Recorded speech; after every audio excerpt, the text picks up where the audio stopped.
క్రైస్తల దైవ మర్మములు జనవరి 12. నీ సన్నిధిని సంపూర్ణ సంతోషం కలదు. కీర్తన 16:11.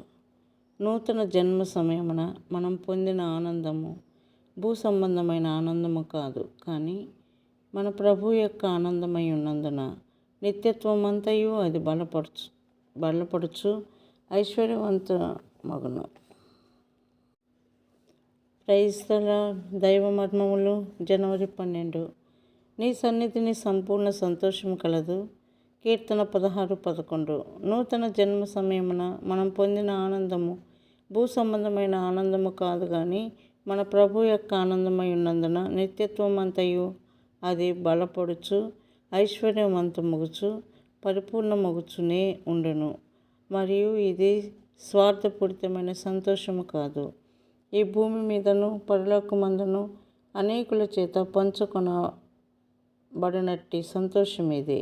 తిరిగి జన్మించిన అనుభవం కలిగిన వారు ఇప్పుడు ఆ అనుభవమును పొందువారందరూ కూడా దానిని పంచుకునేదరు. ఇహలోక సంతోషము ఆ విధముగా పంచుకొనలేము. అయితే ఈ సంతోషము పరలోకపు సంతోషము.